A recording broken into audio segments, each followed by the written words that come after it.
রবিবার বা ছুটির দিনে বাঙালিরা এই কাঁকড়া রসিয়ে কষিয়ে খেতে খুব পছন্দ করে। কাঁকড়ার ঝাল হলো বাঙালিদের একটি অতি জনপ্রিয় পদ। এই কষানো মশলা ও কাঁকড়া সুস্বাদু মাংস ওঠা গরম ভাতের সাথে খেতে জাস্ট অসাধারণ লাগে। আর এই রেসিপিটা না খুব অল্প সময়েও বানিয়ে ফেলা যায়। হ্যালো ফ্রেন্ডস, আমার আরো একটি মিনি ব্লগে তোমাদের সবাইকে স্বাগত। চলে এসেছি আরো একটা নতুন রেসিপি নিয়ে। আর এই রেসিপিটা করার জন্য আমি এখানে নিয়ে নিয়েছি 7-8টা মতো কাঁকড়া। এই রেসিপিটা আমি কিভাবে রান্না করি সেটাই আজকে তোমাদের সাথে শেয়ার করি। আর এখানে কিন্তু আমি কাঁকড়ার বড় দাঁড়াগুলোকে ভেঙে নিয়েছি।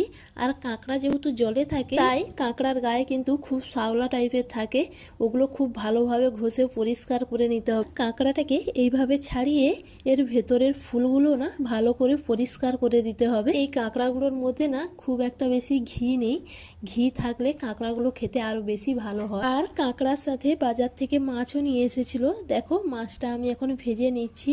তারপরে আমি কাঁকড়াগুলো ভালো করে ধুয়ে পরিষ্কার করে নিয়ে ওর মধ্যে নুন হলুদ মাখিয়ে রেখে দিয়েছি। আমরা কিন্তু অনেকেই কাঁকড়া খেতে পছন্দ করি না। আর আমাদের ছোটবেলায় না মা ঠাকুমারা বলতো কাঁকড়া খেলে নাকি কথা আটকে আটকে যায়। তাই আমার বাবার বাড়িতে না খুব একটা কাঁকড়া রান্না হতো না, কিন্তু আমার শ্বশুর বাড়িতে সবাই কাঁকড়া খেতে পছন্দ করে। তাই শ্বশুর বাড়িতে এসেই না আমি কাঁকড়া খাওয়াটা শিখেছি। এখন কিন্তু বেশ ভালো লাগে।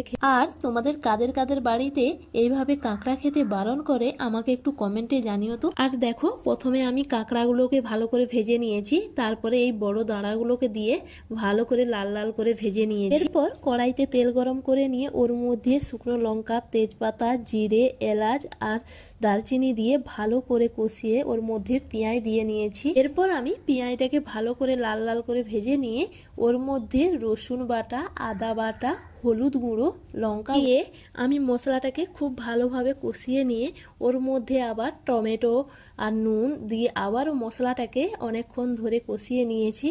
তারপর দেখো ভেজে রাখা কাঁকড়াগুলো আমি ওর মধ্যে দিয়ে দিলাম। আর কাঁকড়াগুলো দিয়েও না আমি এখানে বেশ কিছুক্ষণ ধরে ভালোভাবে এটাকে কষিয়ে নিচ্ছি। আর এটাকে এইভাবে অনেকক্ষণ ধরে ভালোভাবে কষিয়ে নিয়ে তারপর এর মধ্যে গরম জল দিতে হবে। আর ঝোলটা নামানোর আগে এর মধ্যে দিয়ে দিতে হবে কুচনো ধনেপাতা। একবার গরম গরম ভাতের সাথে এই রেসিপিটা একবার ট্রাই করে দেখো, তোমাদের অবশ্যই খুব ভালো লাগবে। এই কাঁকড়া সুস্বাদু রেসিপিটা তোমাদের কেমন লাগলো অবশ্যই কমেন্টে জানিও। চলো টাটা।